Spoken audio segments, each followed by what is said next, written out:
सरकार गौ से पाक तो गौ से पाक हैं, अल्लाह अकबर। उनके सिलसिले में जो मुरीद हो जाए, अल्लाह उसके भी बाल बाल में नूर पैदा कर देता। अस्सलामु अलैकुम वरहमतुल्लाहि वबरकातुहू। नाज़रीन, जैसा कि आप समाअत फरमा रहे हैं कि सैयद आमीनुल कादरी साहब बहुत ही प्यारा बयान फरमा रहे हैं। आप और हमें चाहिए कि इनकी बातों पर अमल करें और इस वीडियो को पूरा देखें और इस वीडियो को अपने दोस्तों तक शेयर करें ताकि उन्हें भी कुछ दीन की बातें हासिल हो सके। तब पहले आप वीडियो देखिए। गौस पाक के सिलसिले में, कादरी सिलसिले में जो मुरीद हो, उसके बाल बाल में अल्लाह नूर पैदा करता है।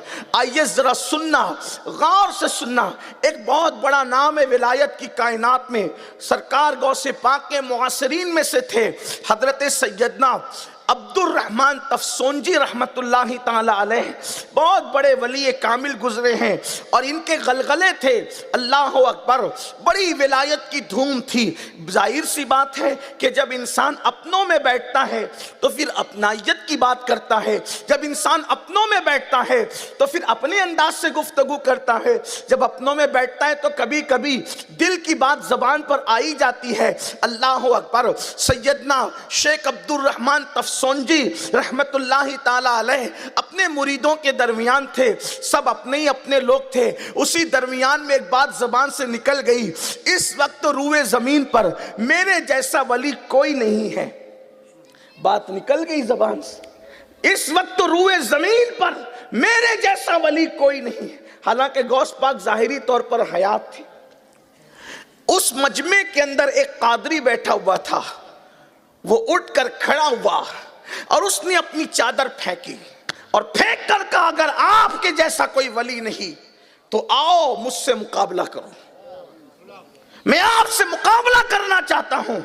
अब जाहिर सी बात है, सारे मुरीदीन महफिल में हो और कोई अजनबी हो और वो उठ करके खड़े हो और डायरेक्ट मुकाबले की बात करे तो मुरीदों को बुरा तो लगेगा। लेकिन याद रखना, जो अच्छे लोग होते हैं, वाकई जो पहुंचे हुए लोग होते हैं, तो उन लोगों की कैफियत ये होती है कि वो हक कहते भी हैं और हक को कबूल भी करते हैं। जब मुरीदीन ने आंखें फाड़ करके उनको देखना शुरू किया तो चूंकि अब्दुर रहमान तफसोंजी वाकई अल्लाह के बहुत बड़े वली थे, जब चादर फेंकी तो उनका बदन खुल गया। तो उन्होंने देखा और कहा कि आप ये कहते हैं कि मुझ जैसा वली रूए जमीन पे कोई नहीं, हालांकि मेरा मानना यह कि मेरा पीर आपसे बड़ा है। अगर ऐसी बात नहीं और आपकी ये बात सच्ची है कि आप जैसा कोई वली नहीं तो आप मुझसे मुकाबला करें। मुरीदीन ने घूरना शुरू किया तो आपने मुरीदों से फरमाया, ये बात मुझसे कर रहा है ना, मुझे करने दो बात, तुम खामोश रहो। और उसके बाद आपने फरमाया कि तू बात तो कह रहा है कि तेरा पीर मुझसे बड़ा है, वो बात अपनी जगह में तेरे पीर को इस वक्त नहीं पहचानता, लेकिन तुझे देख कर लगता है कि वाकई तेरा पीर बड़ा है। तुझे देख कर लगता है कि वाकई तेरा पीर बड़ा है। वजह यह है कि मैं तेरे एक एक बाल से नूर निकलते हुए देख रहा हूं, तेरे एक एक बाल से नूर निकलते हुए देख रहा हूं। तेरा पीर वाकई बड़ा है। तू चादर ओढ़, अपनी गुदड़ी ओढ़ ले पहले, उसके बाद बात करेंगे। कहा नहीं, मैं कादरी हूं, एक बार हम जो उतार के फेंक देते हैं फिर दोबारा उसको ओढ़ा नहीं करते, मैं नहीं ओढ़ूंगा, ये बात क्लियर होनी चाहिए। उसके बाद उन्होंने कहा, भाई तेरे जिस्म के एक एक बाल से नूर निकलते हुए मैं देख रहा हूं, तू गुदड़ी ओढ़ ले। उसने कहा अगर बात ऐसी है तो उसने वहीं खड़े खड़े आवाज लगाई अपनी बीवी को, कहा मेरी गुदड़ी लाओ, चादर लाओ। तो पूरे मजमे ने देखा कि एक चादर, एक हाथ आया चादर लेकर और उसने हाथ बढ़ा के चादर ले ली।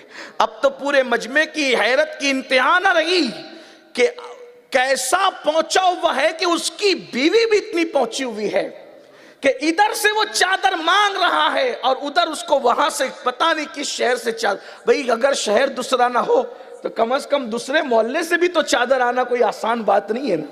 ये कौन सा मोहल्ला है? मुची नगर। और मुची नगर और कोई दूसरा मोहल्ला यहां से हो एयरपोर्ट के पास का राजू नगर। अब कोई यहां से कहे अपनी बीवी को जरा मुझे शॉल दो, ठंडी लग रही है, वहां से दे तो भी बड़ी बात है ना भाई। यहां से छोड़िए, मुची नगर ही में से लोग बैठे मैदान में है, और कोई मैदान में इसी मुची नगर के मोहल्ले में कोई अपने घर पे कहे कि जरा चादर दो, और कोई घर से हाथ बढ़ा के चादर दे दे तो भी तो बड़ी बात होगी ना।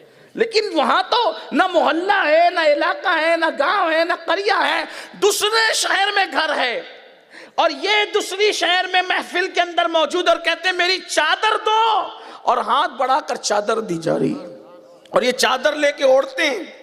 अब तो सबको पता चल गया कि अब तो पीर साहब देख रहे थे अब तक कि नूर निकल रहा है एक एक बाल से, और अब तो सबने देख लिया कि ये कितना पहुंचा हुआ है कि इसकी बीवी भी इतनी पहुंची हुई। तो उस वक्त अब्दुल रहमान तफसुनजी ने फरमाया कि मैंने तुझे देख लिया कि तू बड़ा आदमी, तेरा पीर भी बड़ा आदमी, लेकिन मुझे हैरत इस बात पर है कि मैं रसूलुल्लाह के दरबार में जाता हूं, हुजूर की अदालत में मेरी हाजिरी होती है, तो ना मैंने कभी तेरे पीर को जाते हुए मिला, न कभी आते हुए मिला। मिसाल के तौर पर अगर राजकोट की मस्जिद का कोई नमाजी हो और एक ही मोहल्ले में सब नमाज पढ़ते हो और बंदा होगा नमाजी, तो कभी जाते हुए तो मुलाकात होगी, नमाज को जा रहे तो मुलाकात होगी, या कभी आते हुए मुलाकात होगी, न कभी आते मिले न कभी जाते मिले, तो कम से कम मस्जिद के अंदर तो मुलाकात होगी, न जो मस्जिद के अंदर कभी मिलता हो, न कभी आते मिलता हो, न कभी जाते मिलता हो। आप मुझे बताएं मुसलमानों, क्या वो नमाजी होगा?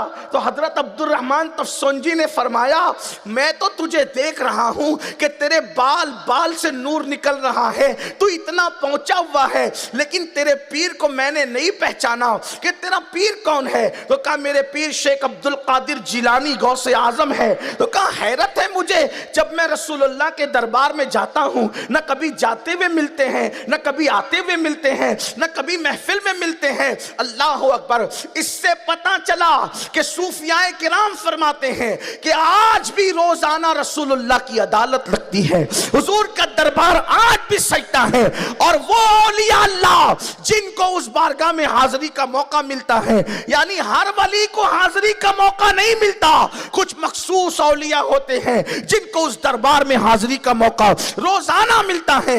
लोग समझते हैं कि वो अपने घर में बैठे हुए हैं, लेकिन वो अपनी रातों को मुस्तफा जाने रहमत के कदमों में गुजारा करते हैं, वो हुजूर अलैहिस्सलाम के साथ गुजारा करते हैं।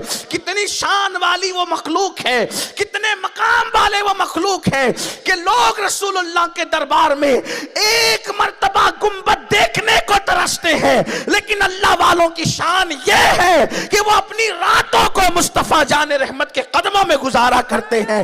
वो गुंबद नहीं देखते, वो गुंबद वाले मुस्तफा प्यारे का चेहरा तकते हैं, वो उनकी महफिल में बैठते हैं, वो उनकी महफिल से इस्तिफादा करते हैं। जाहिर सी बात है अपनी और बेगाने सभी सुनते हैं मेरी तकरीरों को, इसलिए कोई कह सकता है देखो देखो रसूलुल्लाह तो पर्दा फरमा गए और फिर उनकी महफिलें ये कैसे सजवा रहा है, ये मुबालगा करता है, ये बकता है। मैं कहता हूं सुन, जब तू अपने मदरसे का जलसा करता है तो इल्म की फजीलत में ये नहीं बोलता कि असर के बाद रोजाना शैतान का तख्त बिछता है और शैतान का दरबार सजता है और शैतान सबसे कारकर्दगी लेता है।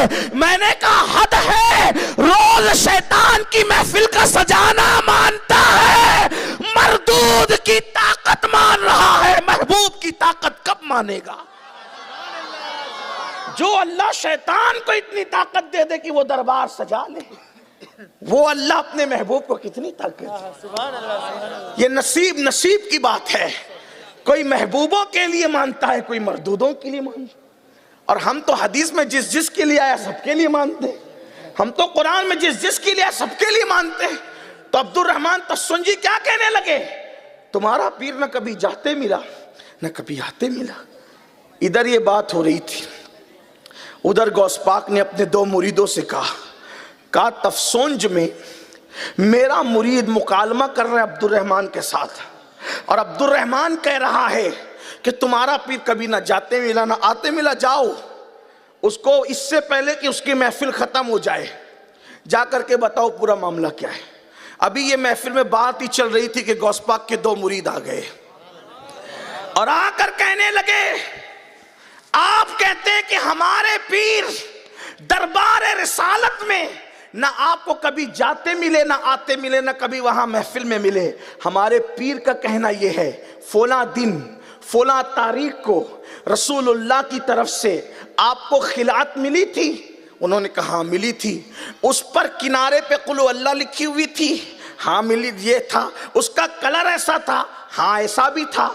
लेकिन ये तो सिर्फ मैं जानता हूं, मेरे सिवा कोई नहीं जानता। तो कहा किसने दिया था पता है? तो कहा सिर्फ हाथ नजर आ रहे थे, देने वाला पर्दे में था। तो कहा आप कहते ना आते दिखता है, ना जाते दिखता है, ना कभी महफिल में दिखता है। अरे जो तुम्हें खिलात मिली थी रसूलुल्लाह की तरफ से, वो देने वाले गोरे गोरे खूबसूरत हाथ हमारे पीर शेख अब्दुल कादिर जिलानी के थे। और आप कहते हैं ना कि ना आपका पीर आते दिखता है, ना जाते दिखता है, ना कभी दरबार में दिखता है। आते जाते तुम हो, वो तो 24 घंटे वही रहता है। और तुम दरबार की बात करते हो, तुम दर पे बैठते हो, वो घर में बैठता है। दर वालों को क्या खबर के घर के अंदर कौन कौन मौजूद। आप लोगों का बहुत बहुत शुक्रिया। इस वीडियो को लाइक करें, चैनल को सब्सक्राइब करें और अपने दोस्तों तक शेयर करें, ताकि मैं और भी अच्छी अच्छी वीडियो ला सकूं आप लोगों तक। अल्लाह हाफिज।